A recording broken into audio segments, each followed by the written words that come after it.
And as the name here indicates, these concepts are not new. We're just going to apply the concept of the integral to some particular problems. So let's we're just going to do lots of examples in this section because these are just examples of applications.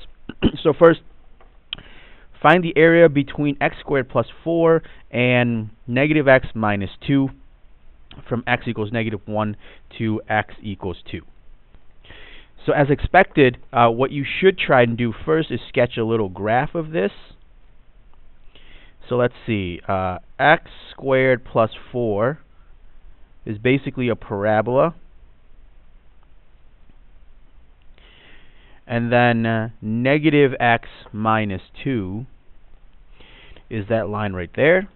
And we want to integrate between x equals negative 1 and x equals 2. Okay. So, in other words, we're looking to find this area right there. Okay, so what is the area of that region that's shaded in red? Okay. And I mean, the application is pretty straightforward. Well, what we're really doing is taking out little slices. So we're adding up little rectangles in here, right? So that's one rectangle, that's another rectangle here. Okay. And before, when we were doing some basic integrals, we were integrating between the x-axis and the function. Now we're integrating between one function and another function. So the area here is basically the same what it was. We're going to go from negative 1 to positive 2, and the integral that we're taking is f of x minus g of x. In other words, the top of the function minus the bottom of the function, dx. Okay. And again, the reason for this is all we're doing is just taking a bunch of rectangles, creating a bunch of rectangles and adding them up. But the height of the rectangles, instead of being from the function to the x-axis, the height of this rectangle is from one function to the other function. Okay. And so this will become x squared minus x plus 2, once I do all of the math here, dx. Okay. And that integral should be simple enough. This is x cubed 1/3 minus x squared 1/2 plus 2x from negative 1 to 2. Okay. And once we work out all of the arithmetic, we get that 7.5 is our answer. Okay. So that's a very straightforward first example for us to work with. Let's go on and look at some cases where the graphs intersect. Up here, if you notice that the top curve and the bottom curve will never touch each other. Let's see a different example down here. Okay. So in this example, the first thing that's worthy of making a note here is there are no limits of integration given. So in this case, note no limits of integration given. Okay. So like what we had up here, we were told to integrate between x equals negative 1 and x equals 2. In this particular case, we're not told at all where to integrate from and where to integrate to, but we can still do this problem. Okay. So what I've started doing here is just figuring out by just sketching out the graph. And you can see that I have f of x here drawn in blue and g of x here drawn in red. And what we want is the area in between them. So that area and this area. Okay. And again, we're not given the limits of integration because they're sort of implicit in the problem. These are the limits of integration. We want to go from this point to this point. Okay.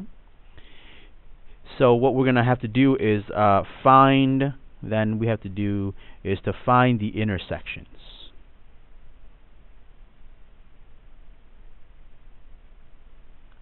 Okay. If this is a calculator problem, you should definitely use the intersection feature on your calculator. If it's not a calculator problem, then you would have to just set these equations equal to each other and then solve. Okay. So I've gone the algebraic route, and I've gotten, these are my intersection points. So this is at -2, this is at 2, and this is 0 right here. Okay. So what we're looking for is the integral.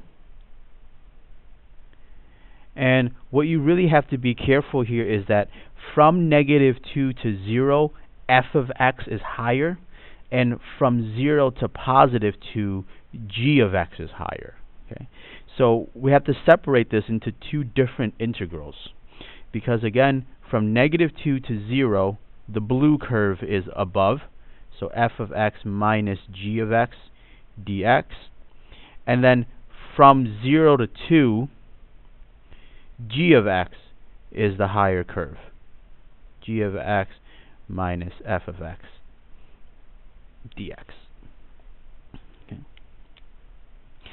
So I guess now is a good time for me to as well show you how you can take advantage of the features on your calculator. I have no doubt that everybody knows how to subtract these two, and everybody knows how to integrate polynomials, but let's just see how this is done on the calculator. Okay. So I've typed everything into here. You can see that y1 is basically f of x and y2 is g of x. And then I want to calculate f minus g. So you hit the vars button, go over to yvars function. So I want to do y1, that's f of x, minus y2. Okay. And I'm going to turn these off, actually. Okay. So I've typed in the functions there, and now I'm going to use second calc and go down to the 7th option. This is the integral, and this is the graph of f minus g. Okay, that should be coming up right now. It looks kind of like f, but it's not exactly the same. Okay, and I want to calculate it from -2 to 0. Okay. So here that gives me a value of 12. This is 12. And then I'm going to go back into here, and now I'm going to do y2 minus y1.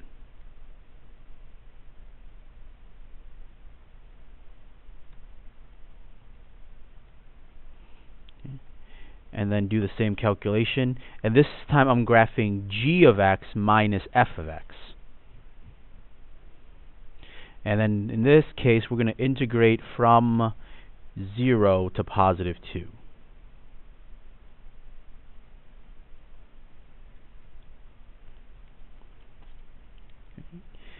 And that also happens to give me 12. Okay. This is just a coincidence. It isn't always going to be like that. So that means our final answer is 24. Okay. So again, I'm confident that everybody can do these integrals, and you can integrate any polynomials, but I just want to show you the features on your calculator. And if you notice here, for all of these areas, the final answer should always be positive, because you're going from here to here. That's a positive area, and then you're going from the top function to the bottom function again. So that's always positive. Negative area only makes sense in the case where we're defining the x-axis as the cutoff point. All right, so that was a couple problems that gives you an introduction into applications of integration. I'm going to end this video here, pick up another one where we start another video where we do something a little bit more complicated. Thank you for watching. Have a wonderful day.